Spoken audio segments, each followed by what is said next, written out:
Hello, everyone, and welcome to the Connect Home USA 2023 Summit. My name is John Panetti from ICF, and I will be your host today. Before we get started, I'd like to go ahead and review a few logistics with you.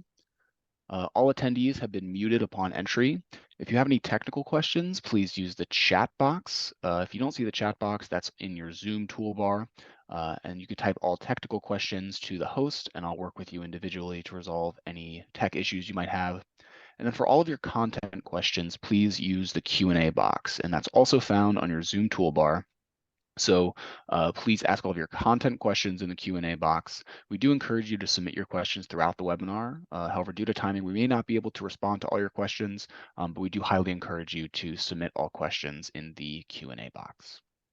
And then lastly, I'd like to let you know that this session is being recorded and will be posted on the HUD Exchange. And with that, I'll go ahead and turn things over to Jason. Great. Thank you so much. And thank you to everyone for being here today. We are so excited to present this session on the latest about the Affordable Connectivity Program and the ACP. We're saving the best for last, certainly. We had our secretary kicking off yesterday and are very, very excited to have Commissioner Starks joining us here today to share a little bit about what's going on with the FCC. You know, this program, Connect Home, has been in place for 8 years. And at the start of Connect Home, you know, it was really our dream that we would be able to have an easy mechanism in place to help connect underserved communities, you know, to help bridge the digital divide. And throughout the pandemic, the emergency broadband program really was a huge benefit. And now that it's permanently in place as the Affordable Connectivity Program, we're very, very excited about that. But even more so, recognizing that it's not enough to just have the program in place, but people have to know about it and sign up for it. We are incredibly grateful for Commissioner Starks and the FCC scaling up pilot programs this year, investing over $7 million in the Your Home, Your Internet, and digital navigator programs in HUD-assisted communities. And we know that just for example, in Nickerson Gardens in LA, we were able to see almost a tenfold increase in uptake just from having folks in the community telling their neighbors and peers that this great opportunity existed. And we couldn't do it without the partnership and support of the FCC. So we're incredibly grateful to have them here today.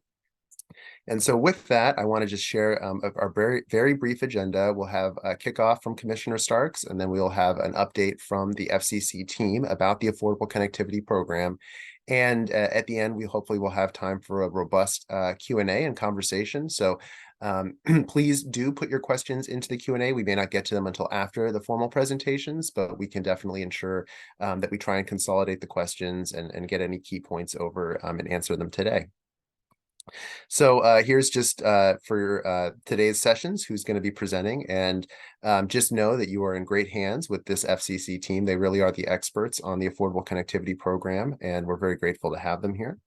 And with that, I want to hand it over to Commissioner Starks, who throughout his career has been an incredible advocate for digital inclusion and equity. Now in his position at the FCC, again, has just been an incredible advocate for HUD-assisted communities and helping ensure that we narrow the digital divide, not only through the Affordable Connectivity Program, right, but many things that the FCC is doing to increase equity. So very grateful to have him here today. And thank you so much, Commissioner Starks. I'll hand it over to you. Great. Well, good afternoon, everyone. It's past noon here. Thank you to Jason and to HUD for such a warm welcome, a warm introduction here, and for hosting this important event. I'm honored to kick off this third day of the HUD virtual conference. And I know you heard, as Jason mentioned, from Secretary Fudge, who highlighted the importance of connecting every household receiving federal housing assistance through the FCC's Affordable Connectivity Program. I'm thankful for the Secretary's continued leadership on this issue, and I'm excited to echo that call, echo her call. You know, simply put, if a household is receiving federal housing assistance, that household should be connected. We've made great progress getting eligible households connected through the FCC and HUD's ongoing partnership. We've made it easier than ever to enroll in ACP. For example, only a couple of months ago, we heard about Nickerson Gardens that has done tremendous work. But just a couple of weeks ago, Secretary Fudge and I visited the Yesler Terrace Public Housing Facility there in Seattle, Washington. Yesler Terrace is undergoing a major renovation. What was once an underinvested neighborhood there in Seattle is being turned into a fantastic community that will eventually include approximately 5,000 apartments across many buildings overseen by the Seattle Public Housing Authority there. And so we met with residents, met with staff, and in particular, Secretary Fudge and I announced a memorandum of understanding between HUD and the FCC to really enshrine our close work together, to better share information to help all those participating in HUD's federal housing programs to ultimately enroll in ACP more efficiently. Here at the FCC, our work continues.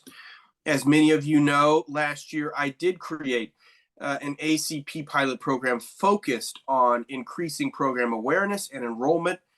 We had fantastic interest nationwide in the pilot program. We ultimately have 23 pilot programs that are up and running all across the nation, and that includes those housing authorities in Louisville, in Chicago, in Jersey City, New Jersey. And I'm excited because I know that they are here participating in the conference this year to share their expertise, share their experience. The FCC has also awarded big picture over $78 million in outreach grants and digital navigator grants. And so we keep on pushing to enroll as many as we can. We've been successful as well. Thanks to the ACP, we've made more progress closing the digital divide in the past 2 years than ever before. There are now just over 21.4 million households enrolled in ACP.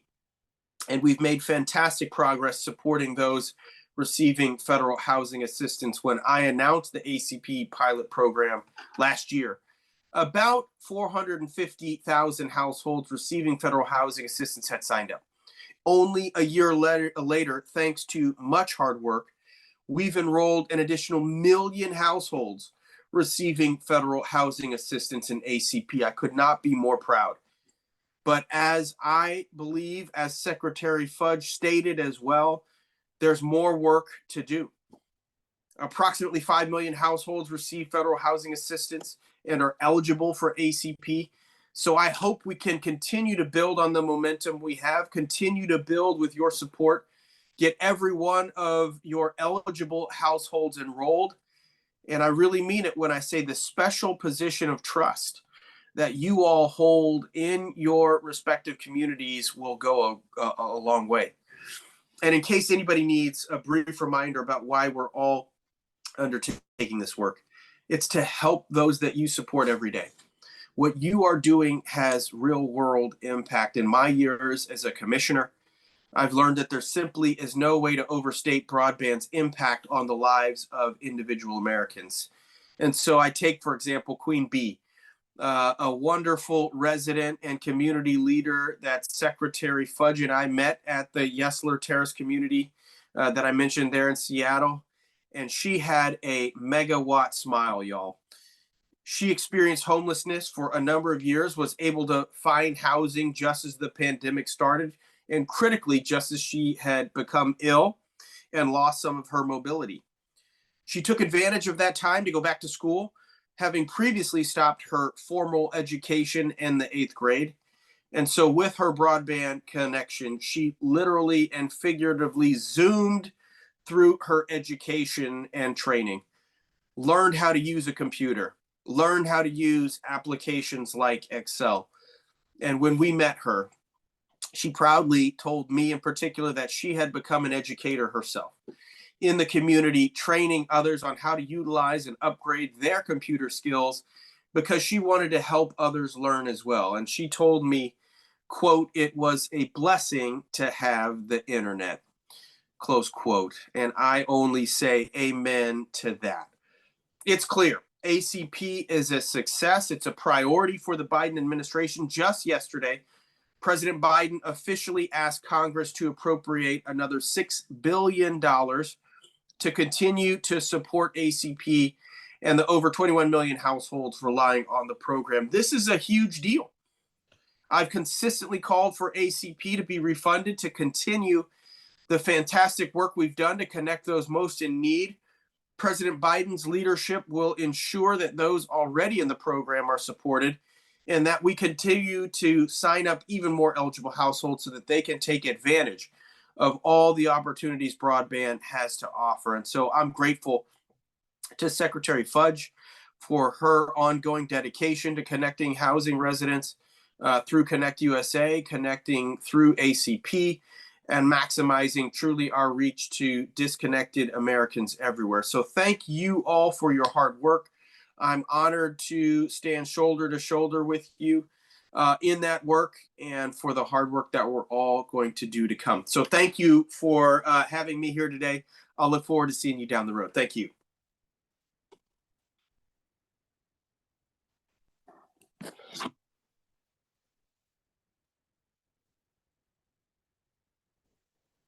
Great. Thank you so much, Commissioner. We really appreciate your continued partnership and all the great information you shared today.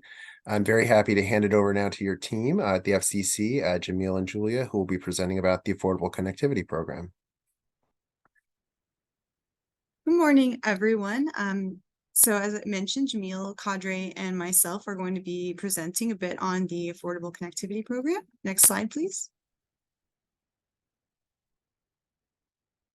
So first, I'll give you a bit of the agenda. We're going to be going over the ACP generally, and then we're going to go over a little bit of outreach and engagement work, some discussion of what an eligible household is and how to enroll, as well as some of the ACP enhancements, which have made our program more consumer friendly, some of the consumer and partner resources that we have available. We'll talk a bit about the FCC and HUD database connections, the Affordable Connectivity pilot programs, the Affordable Connectivity Outreach Grant Program, the FCC's HUD MOU, and some recent examples of our FCC HUD collaboration. Next slide, please. So first, what is the Affordable Connectivity Program? So it's an FCC program that provides eligible low-income households a discount off their monthly broadband service and a one-time discount off a connected device. The program is a successor of the FCC's Emergency Broadband Benefit Program, which also offered discounted monthly broadband service and a one-time connected device discount.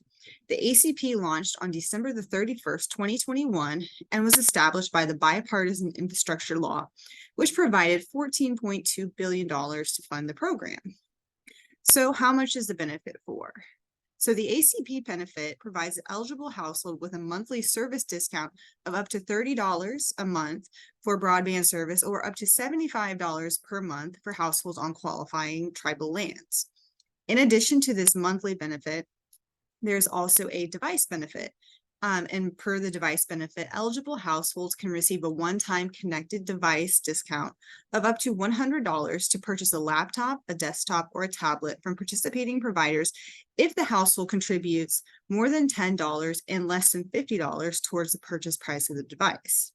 So we currently have over 1,900 providers enrolled in the program. So there's quite a selection of providers that are involved in the ACP. And we currently have over 21 million households enrolled in the program, hoping that number will grow in the future. Next slide, please. So as we were mentioning, some of the recent outreach and engagement, we're very proud of the 21 million households enrolled. We've also distributed over 8 million devices, and 46% of enrolled households will use the ACP for their fixed connections in their home. As part of our FCC outreach and engagement, we've had over 240 ACP outreach grants that are issued to trusted state, local, and tribal governments, as well as community partners with over $77 million invested. We do have a national paid media campaign over various social media platforms and direct mailers, as well as federal agency partnerships, and for over 1,400 FCC supporter and outreach enrollment events thus far. And we also have materials available in 10 languages, so we can reach all consumers regardless of which languages that they speak. We also have a robust consumer support system. It's multilingual, and we have a bunch of FCC rules that will help protect consumers participating in the ACP. And then we have a dedicated FCC process for ACP complaints, so we'll be able to receive those complaints and act on them effectively. Next slide, please. So when is a household eligible? So in order for a household to be eligible for the ACP, they have to meet certain criteria. First, whether the household is at or below 200% of the federal poverty guidelines, or if a member of the household meets at least one of the criteria below. So they participate in SNAP, Medicaid, federal housing assistance, SSI, WIC, or Lifeline. Secondly, if they participate in one of the tribal specific programs and live on a qualifying tribal land, which is the Bureau of Indian Affairs, the tribal TANF, the food distribution program on Indian reservations, or if they're income-based qualifying for the Head Start program. Additionally, they can be eligible if they participate in the free or reduced price lunch program or the school breakfast program, including the USDA community eligibility provision schools. They're also eligible if someone has received a Pell Grant during the current award year, or if someone in the household has received a veteran's pension or survivor benefit, or if someone meets the eligibility criteria for participating providers' existing low-income program. And again, they only need to meet one of these criteria to be eligible for the ACP. Next slide, please. So what is a qualifying tribal land? You've seen that throughout our presentation. And as you know, individuals in these type of households get the higher benefit of $75. So qualifying tribal lands are going to include any sort of federally recognized Indian tribe reservation, pueblo, or colony, former reservations in Oklahoma, Alaska Native regions established pursuant to the Alaska Native Claims Settlement Act, Indian allotments, Hawaii homelands, and any lands that are approved as tribal for the purposes of the Lifeline Program or the ACP through the FCC's Office of Native Affairs and Policy and the Wireline Competition Bureau. Next slide, please. So there are 2 steps to enroll in the ACP, and it's very important that both steps are completed. Enrollment is not complete until you complete both steps.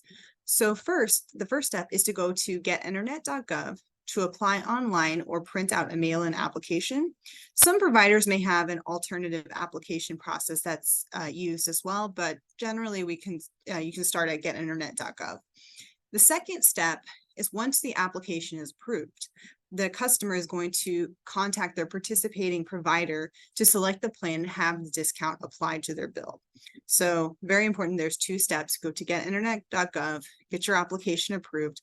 And then the second step is to contact your participating provider, select your plan, and have the discount applied to your bill. Next step, next slide. So here we have a screenshot of getinternet.gov. This is what you'll see whenever you get to the website, and you see the apply button is pretty prominent and very clear on the site. And then you just go through the process. And then once you're approved, then you will go to your internet company and get your benefit. Next, please. So recently we've been working hard on certain enhancements to the ACP to make it more consumer friendly and help streamline the process so that we have consumers able to complete the entire process as easily and effectively as possible.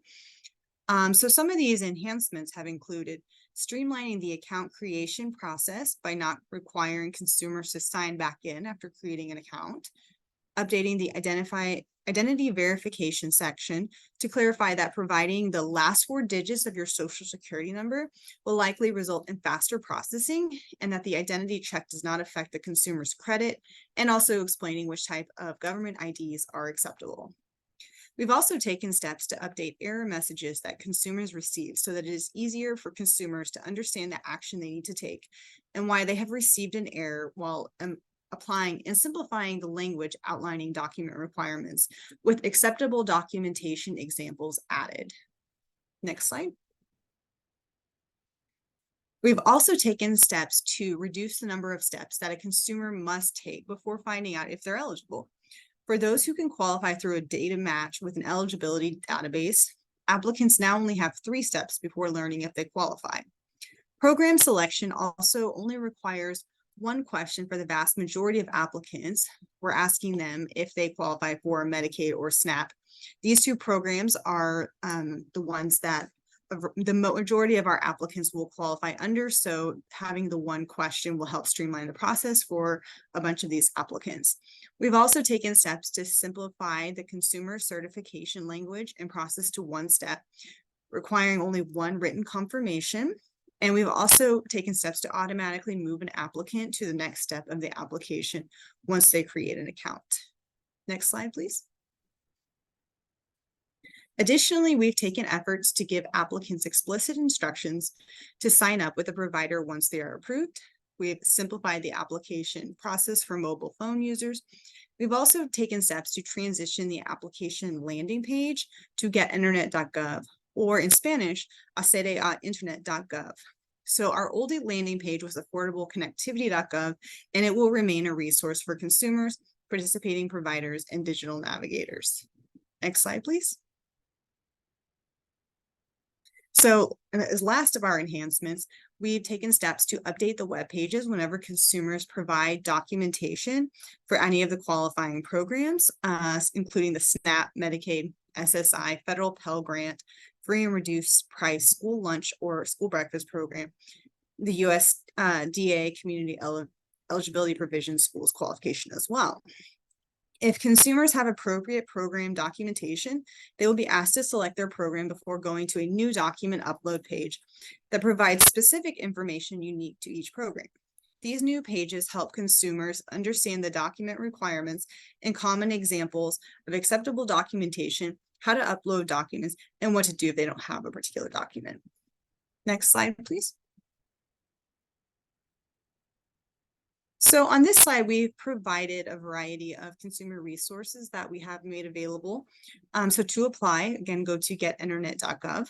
If you can have any additional questions or you like more information about the program, affordableconnectivity.gov is a resource that's available. The FCC's ACP Consumer Hub may be found at the fcc.gov/ACP. Our helpline is available at 877-384-2575, and that's open 7 days a week from 9 a.m. to 9 p.m. Eastern, or you can send an email to acpsupport@usac.org. We also have a consumer FAQ available, as well as updated online application instructions, which are available in English and 9 other languages.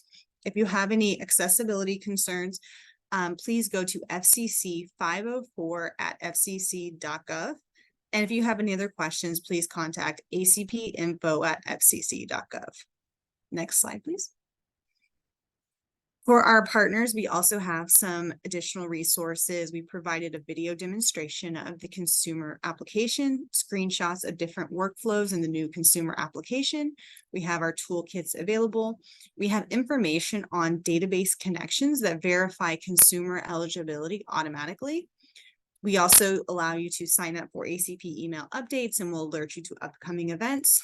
You can learn more of upcoming trainings and other resources on the ACP Learn page.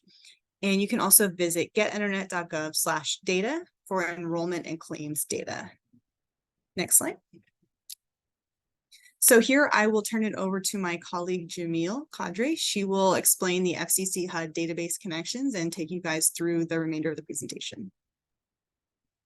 Thanks, Julia, and good afternoon, everyone. Thanks so much for having us. And as of course, Commissioner Starks mentioned earlier, your support of the ACP and the work that has already been done to help HUD-assisted households get connected. Speaking of our efforts with HUD and our partners, I want to tell you a little bit about the FCC HUD database connections.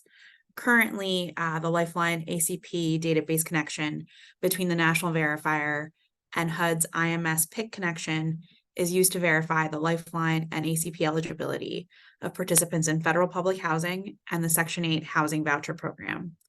The Lifeline ACP database connection between the National Verifier and HUD is set to go live soon, so stay tuned for updates on that. That connection will complement the current FCC and allow for automated eligibility checks based on participation in other federal public housing assistance programs. Next slide, please. You heard Commissioner Starks mention the Affordable Connectivity Pilot programs earlier, and I'm going to tell you a little bit more detail about those programs since they have come a very long way in the time since we were last here this time last year.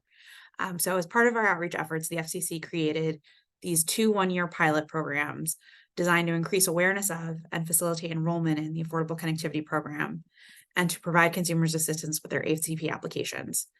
So we've got the ACP Navigator pilot program, which provides a limited number of neutral, trusted third-party entities access to the national verifier to assist consumers with completing and submitting an ACP application. And we selected 11 entities to participate in the ACP Navigator pilot.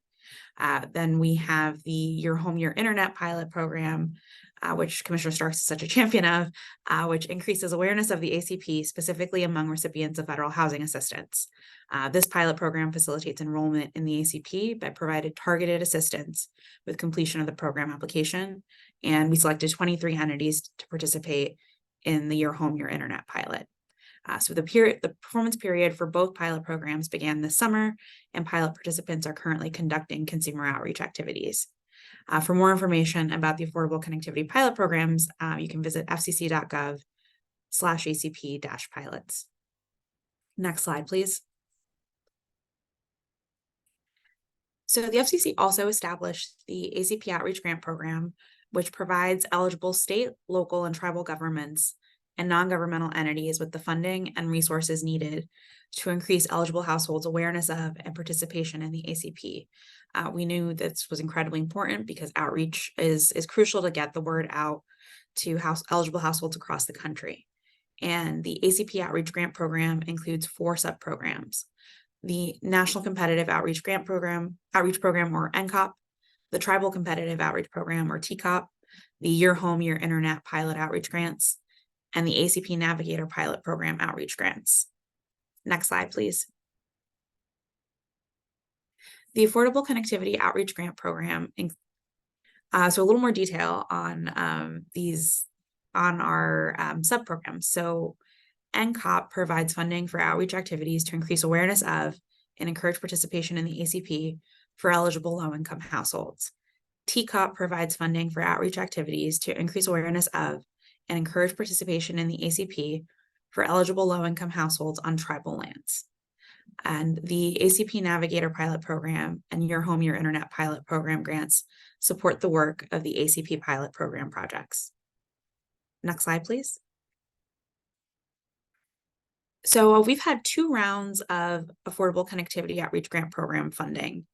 And in the first round, we provided nearly $5 million for 23 Your Home, Your Internet Pilot Outreach grantees, about $2.4 million for 9 Affordable Connectivity Navigator Pilot Program Outreach grantees, over $59 million for 176 NCOP grantees, and nearly $6 million for 20 TCOP grantees. And you'll see the exact numbers on the slide in front of you. For round 2, we had over $4 million for 11 NCOP grantees and over $1.2 million for 5 TCOP grantees. And you can always visit fcc.gov/ACP-grants for more information about the grants program, but I still have a little more to share with you. Next slide, please. So as I mentioned, a lot has happened over the past year since we were last at the virtual summit. The ACP grant program has gone through a lot of milestones, and I just want to walk you through some of the things that have happened. So in November, on November 10th, 2022, we released the Notice of Funding Opportunity for NCOP and TCOP, which made $60 million available for NCOP and an additional $10 million available for TCOP. Eligible applicants were required to submit a complete grant application on or before January 9th, 2023 to be considered for funding. On November 18th, we announced the application window for the ACP pilot programs. On November 21st, 2022, we released a NOFO for the Your Home, Your Internet and Navigator pilot program grants, which made $5 million available for each of the pilot programs. And eligible applicants were required to submit a complete grant application on or before January 9th, 2023. On March 10th of this year, the commission announced that we were targeting approximately $66 million through NCOP and TCOP, and reviewed 350 grant applications to determine the impact of proposed projects against the grant program's goal, objectives, and priorities. As part of this multi-step review process, we selected 197 applicants representing 50 states and territories to pursue a broad range of outreach projects for a combined targeted funding allocation of over $66 million. And they've been working very hard in the months since to get the word out and help households enroll. Next slide, please.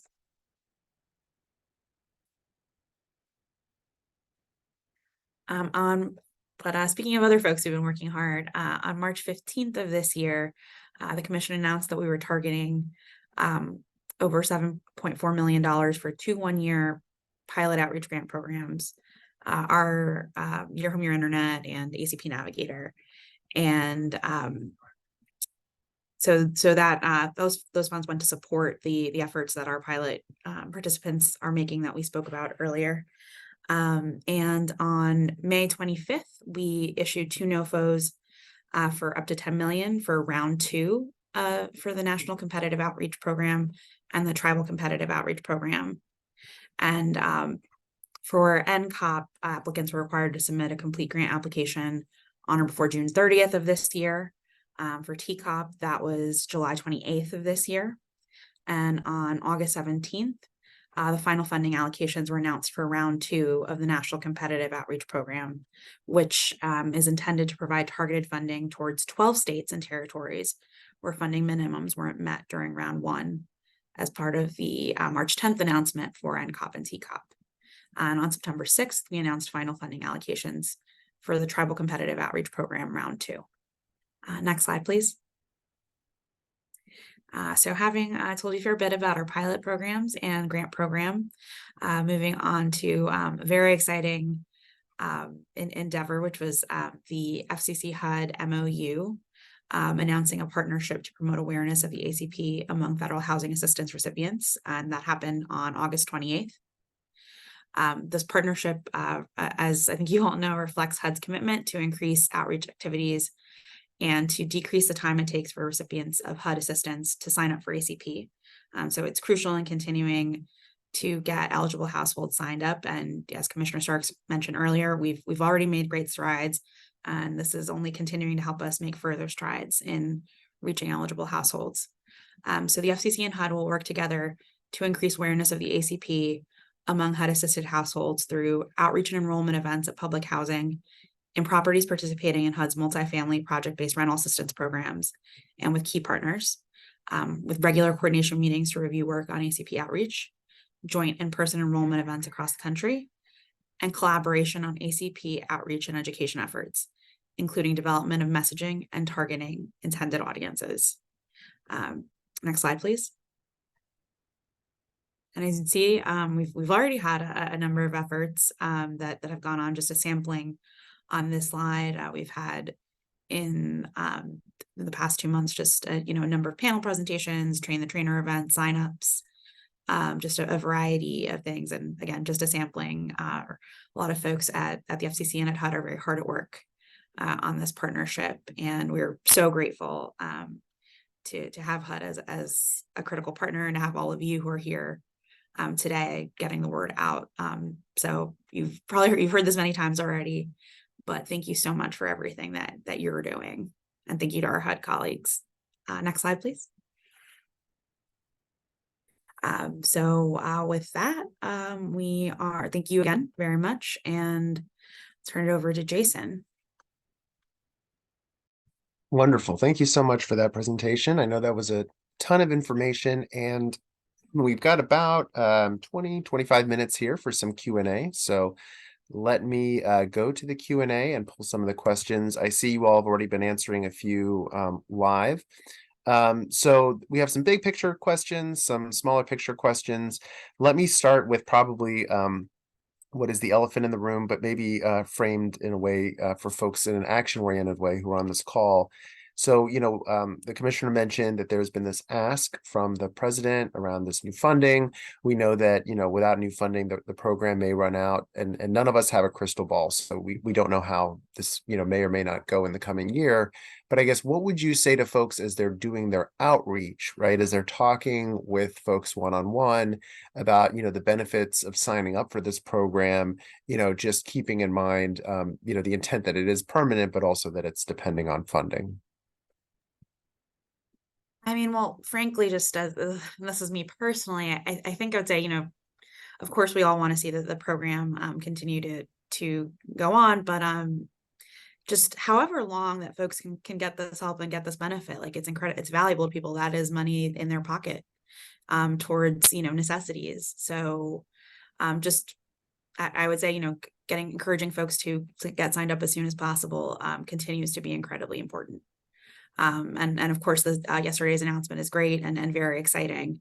But whatever happens, we're standing by, and of course, we will be communicating with consumers about what comes next as soon as we can. But that there's still a tremendous value for consumers in signing up, no matter what comes next. Great. And oh, sorry, go ahead. Oh, so just, on that point about the value, what would you say to some of the folks who may have, just concerns about, what happens at the end, in terms of, well, will they be on the hook for, high charges? What can you say anything about sort of any of the safeguards that are in place to ensure that there's no surprises for folks? Of course, and that's such a high priority of the program. We've got specific consumer protections in place, again, to help protect consumers, because that is a priority. So we've really made a point of reducing the potential for bill shock or other harms for consumers. They're not liable for early termination fees. There are and you can get more information on that at fcc.gov/ACP. But and consumer protection is a priority. We also have, if anything, consumers have any complaints of anything that they're seeing in their personal experience, they can use our dedicated complaint process. So, we're here to make sure that consumers have what they need and are adequately protected. Wonderful. And of course, we'll be communicating with them. That is a priority for us, that they have the information they need to make informed decisions. And so let me ask then some more micro questions. So people want to know, what about the training piece of all this? So there's a question, obviously the connectivity part is wonderful. The option for devices can be a great benefit for some, but obviously the training, the third leg of the stool. So what would you say about that component of narrowing the digital divide and how ACP fits in?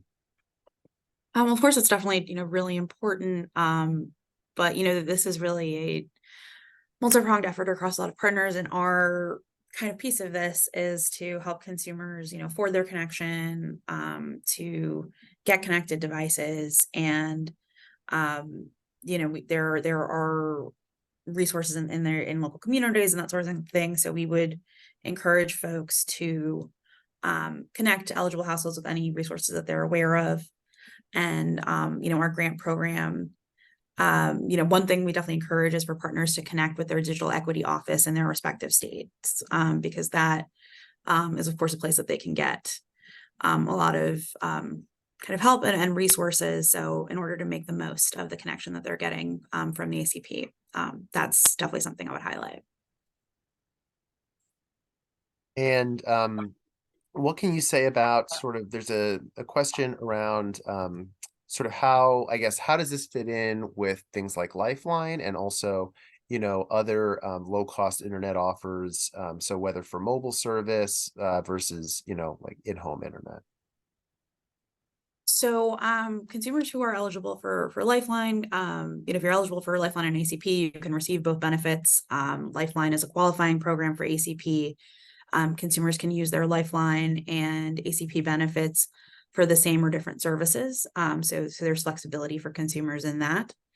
So, these things go hand in hand and are both incredibly important to,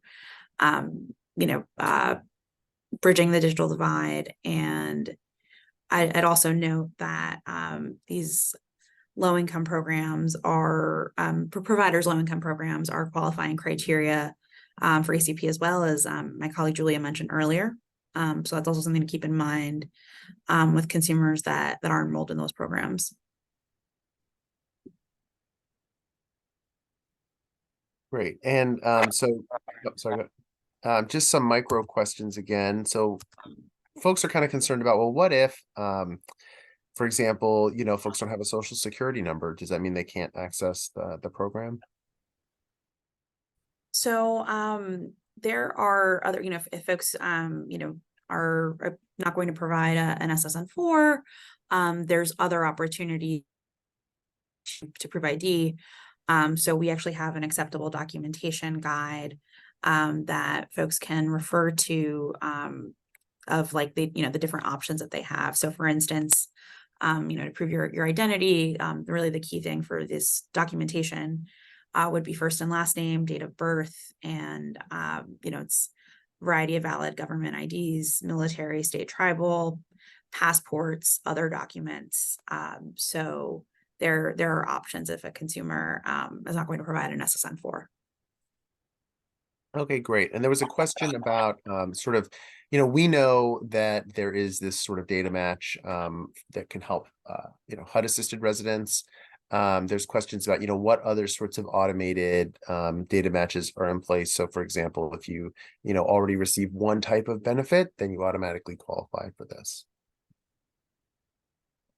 Yes, so actually we have a page dedicated to our database connection. So while I can certainly talk about some examples, I do want to make sure to drop that for folks so they can refer back to it. So I'll share that.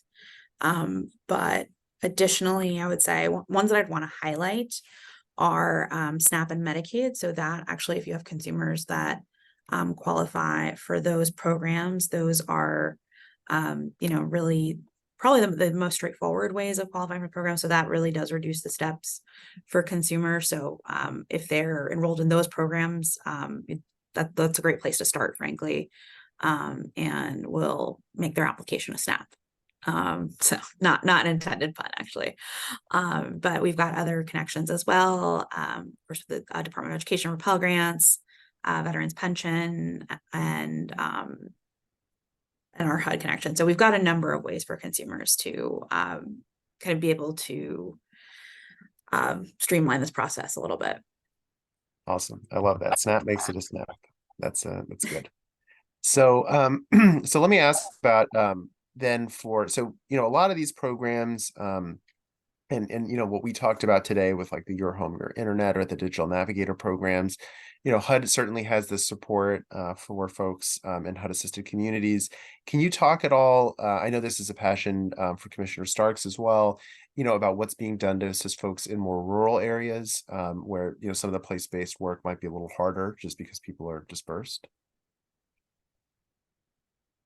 So I'm sorry, could you So for example, are there are there any kind of either data match or resources available for folks who may be assisting clients who live in rural areas? So I would say one thing I really want to highlight is that our grantees, are across the country and our states and territories. So they're not just in urban or suburban areas. So that's certainly one way in which we've really supported efforts to reach folks throughout the country, and that those partners are critical. And if Miriam might have anything she wants to say about that, but that's something I'd highlight. Otherwise, again, we're here for our partners throughout the country, our Consumer Governmental Affairs Bureau colleagues. Go across the country to wherever they're, wherever they're invited to do enrollment events. We send out resources by mail as well if folks are requesting copies of things.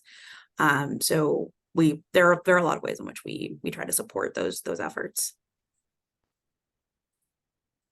Yep. And there's a question about, so what kinds of resources? So you just mentioned some, folks are doing an enrollment event, what would you recommend? So, should staff literally be, coming out to help folks, register in real time? What would you recommend for folks who want to do like an in-person event to boost enrollment? So that's a good question. Actually, I think something I know Miriam was like came on camera, so I don't know if you had but something go ahead. Yeah. Hi, everyone. This is Mary Montgomery, the program officer for the outreach grants here at the FCC. In terms of resources, so a couple of things that I want to highlight as something that is publicly available on our grants page. One is we've actually published the POCs for each of our grantees, both from the round one funding opportunity that Jamil mentioned early on, and for round two recipients as well. And the reason why we're publishing the list of who the different grantees are, where in the country they're located, what their contact information is to help promote collaboration among the grantee community. And as part of that, here at the FCC, we've also published a train the trainer guide, so that for whether it is our grant partners or sub-grantees or contractors that are assisting grantees, really any of our navigators that are using grant funds to help conduct outreach and enrollment support as it relates to the Affordable Connectivity Program. They have either a self-guided training that they can listen to on their own time, and it walks them through the ACP enrollment process. We also have various request mechanisms where anyone that wants one of our community impact managers in our grants team to be able to schedule time to walk through the enrollment process with our outreach partners, that's available as well. For those that are also grant funded outreach partners, we've established a community of practice where we've gathered similar type of grantees. So our nonprofit organizations meeting with other nonprofits, our state government organizations meeting with other state government organizations, and so on and so forth, to really create a forum to be able to learn from one another, share experiences, share learnings. We know when you conduct outreach events, once you conduct a few of them at a time, you start learning different ways of being more efficient. So to really be able to tap into that knowledge pool and share with one another. So I encourage everyone to, the resources that we have on our grants page is not just for grantees. Anyone that is doing ACP outreach can leverage those materials. So I encourage everyone to refer to them. Thank you. And this is Kayla Hernandez Ujua, also with the FCC. So in addition to everything that Miriam said, I'm with the Consumer Affairs and Outreach Division, and we also have a lot of tools that we work closely with the grants team with. So for us, there's also, we do train the trainers where we walk, just like Miriam's group does, we also walk consumers based on our experiences with a sign-up event, so that if that is something that's of interest, you can send an email to acpspeakers@fcc.gov. And we also have online an ACP outreach toolkit. Materials are free to download. There's lots of different resources there that you can use. They're all free to use. So there's inserts for newsletters in case you want to share the information. If you're having an event, there are flyers that you can use. We have limited print runs, so if anybody requests hard copies of flyers, we can probably send up to 5,000, and that's a request in total, but that's something that we also do. And also, if anybody wants us to also do presentations in addition to train the trainers, we're also available for that. So for us, ACP speakers at fcc.gov is a great resource for all this. Thank you.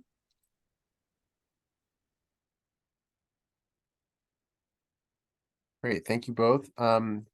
So can someone put the link into the chat for those materials? There was a question about that. Just sort of mechanics about the program now. So do folks have to sign up each year? Is it the same process? Is there some sort of recertification? What does that look like? Folks don't have to re-sign up every year, but there is a recertification process. And for some folks who, you actually mentioned the database connections earlier, for folks whose continued eligibility can be verified by database connection, that just happens automatically. However, if there's some sort of response required, if then folks need to respond in a timely fashion, they will hear from either the program administrator, the Universal Service Administrative Company, or from their internet service provider if they do need to respond. But again, for many folks, that can just be confirmed through an automated database check. Okay, wonderful. And so question about sort of the subsidy itself. So if the subsidy is $30 and a plan, let's say for example, costs $40, is it correct that the customer has to pay the difference, the balance? Yes, that's correct. Right. And however, if the cost is only $20, you don't get like a refund of that additional $10. Yeah, that's also right. And so there's a question here about with ACP benefits being used for a discount on in-home internet services for children. Does that mean that, for example, parents or anyone else in the household are not able to, I guess, first of all, use the service, right? Is it only for the person who's qualifies for the benefit? And then if you get the ACP, does that mean you're not able to get Lifeline? In fact, the criteria for Lifeline, you would, there's no reason to not be able to get Lifeline. So if that is something folks are hearing, they can or consumer complaint process if they believe they should, they qualify for Lifeline and they're being told this. But not all, of course, that assumes that particular provider offers Lifeline. So you have to think if that particular provider does. If not, you may, not all providers may be participating for both programs. So that's something to keep in mind. But folks absolutely can get both benefits as long as they qualify. And again, in fact, Lifeline is qualifying criteria for ACP. So if you qualify for Lifeline, you qualify for ACP. And you can use both of those benefits, again, towards the same or different service. You can find providers that are participating in those programs in using our company's Near Me tool. So say if the provider that you're currently using doesn't participate in the program or participates in one or the other, you can find a provider that does offer the program via the company's Near Me tool, and I can also put that in the chat. Wonderful. Thank you. And so just a couple more questions here, and we're getting close to the end of the session. So thank you to everyone for the great comments. So there's a question about if as long as the child applies, for example, qualifying using free and reduced lunch, do they need the parents' permission to apply as well? Can someone who's under 18, call an ISP and sign up, or do they need to have an adult head of household do that? That is a good question, and I'd actually like to take that one back because I'm not sure about the particulars of so it's a household benefit. So say I think one thing I'd want to say is if the household's already receiving the benefit, the child under 18 wouldn't be able to separately, you wouldn't be able to separately apply because you qualify for more than one program. So just in case that is coming into the equation, I did want to emphasize that it's a one per household benefit. But for the particulars, you can feel free I'd like to follow up on that. Awesome. And let me just get a last couple questions in here. So there's a comment from the Seattle Housing Authority, which we featured on day one on Tuesday. talking about digital skills training. They said digital navigators have noticed some companies engaging in what's described as a predatory practice. They set up tents near the housing authority. They offer free phones. Residents are not made aware that they are getting their ACP credit transferred away from the ISP and are shocked when their internet bill goes up by $30. Is there anything the FCC can do to regulate such predatory practices? Thank you for sharing that. I know you all mentioned some of the safeguards. Do you want to talk at all about just like what folks can do if they think that there's been any kind of, fraud or, misleading information? Absolutely. So first of all, I just encourage them to reach out to the FCC. We have a consumer complaint process to address any issues that arise like this. So we absolutely want to know about anything, that is against our rules that you're seeing. So I will drop actually that. I believe that was in our resources, but I'll drop that link in the chat as well for folks. So any of you that are working with consumers who are hearing, practices that seem to go against our rules, please encourage them to use this process because, providers have an obligation to address issues that are brought up through this process. So I'll drop that in the chat here.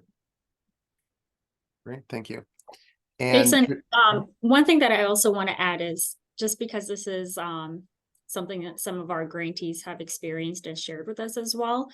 And this is where, as outreach partner, when inviting service providers to an enrollment event, just being able to walk consumers through the different service providers that are participating in that area, letting them know that they have, the decision is theirs. They can pick and choose a plan that works for them as long as, that provider participates in the ACP, and also letting them know that they don't have to make a decision on the spot. They have up to 90 benefit with a service provider. So these are some of the, even though, again, Jamil mentioned the ways to file a complaint through our complaint process if service providers are doing things that they're not supposed to, but also as outreach partners, just letting consumers know of the options that they have and walking them through those options and letting them know they don't have to make a decision on the spot. There could be other providers that provide better plans that may meet their needs. And I just want to add for our Consumer Complaint Center, for anyone that would like to contact someone if they're a Spanish language speaker, they can also call the toll-free number that's for the FCC's consumer complaints and inquiries, and that's 877-225-5322. Wonderful. Well, I know we're just about out of time here. There's one last question, and then I'll wrap up and tee up the rest of the sessions for today. There's a question about the tribal benefit, and it's framed it's sort of asking, well, why is it that tribal lands get $75? But I guess I would flip it and say, we understand that there are lots of connectivity challenges in those communities. So what can you say about sort of the uptake in tribal communities, and hopefully we have some folks on here actually who serve those areas. Certainly, we do at HUD. What would you say folks should do to try and encourage uptake of that enhanced benefit? So I think this is I definitely want folks who are able to stay tuned for our pilot participant and grantees who are going to be in the later session. So, I think they have a lot of experience to share that's sort of applicable across the board, just in terms of trying to troubleshoot for folks as they're applying. One thing that's really important once folks apply, and we see sometimes, is that second step in the process, like reminding folks it's not just applying and being approved, it's actually getting signed up with the provider. So to actually get your benefit at the end of the day, because sometimes you'd be surprised that people don't always take that second step. So helping folks through the full process, I think, is incredibly important. Meeting people where they are, and kind of being mindful of your particular audience, and kind of speaking to them about why these connections are important to them and how they will be the value that it'll add in their lives. to get connected. Because, we know sometimes folks can, in the past, they might say, oh, this will take a long time, kind of showing them this does not need to be complicated, and it's a great benefit for you that, will pay dividends for a long time to come. Wonderful. Well, thank you so much. Really, to all of our speakers, to the commissioner, to the team from the FCC, thank you all for being here today, and thank you to all of the participants for the work you're doing to just ensure that folks have access to this incredible benefit. We're so grateful that it exists, and we hope that it can continue. That here's the information to enroll today at getinternet.gov. And just as a quick preview for the rest, sorry, go ahead. Yep. I did have one last thing. There was a question I said I'd wanted to go back to, and something I just wanted to say for folks kind of overall. You have to be at least 18 years old to participate in ACP on your own, unless you're an emancipated minor. So I think that answers the question from earlier. And then an emancipated minor would have to provide documentation of that status. And we have for the documentation questions, I saw this one. We've got resources at affordableconnectivity.gov. So I'll just put that link in the chat. But that was everything. Awesome. So just thank you. Really appreciate it. And for folks who are continuing with us for the rest of the day, we certainly hope that you stick around. So we've got a little short, I suppose, lunch break, and then we're going to be coming back together at 2:30 p.m. Eastern time this afternoon for concurrent sessions, including Connect Home USA Community Spotlight, ACP Reflections, and Lessons Learned from fellow CHUSA communities. So please do come back and tune in for that. That's going to be really much more of sort of the application of everything we just talked about now. And then we're going to have a meet and greet with stakeholders supporting devices and digital literacy. So for those of us who are part of the session on Tuesday around digital skills training or devices, or even if you weren't, this is an opportunity to meet the stakeholders through Connect Home USA who are assisting with that. We then have a small afternoon tea time coming back at 4:00 p.m. Eastern today for our final session of this wonderful summit, Planning for Sustainability, always a key consideration. So exploring non-federal funding strategies. We are not the only source of funding available, though we certainly hope you take advantage of the federal funding that is, and closing remarks from our Deputy Assistant Secretary, Marianne Nazaro. So thank you so much to everyone for being here today. Again, thank you to the FCC for your continued partnership and just support of HUD-assisted communities, and to everyone for the work that you're doing on the ground to connect folks with these wonderful resources. So thank you all, and we'll see you back at 2:30 p.m. Eastern.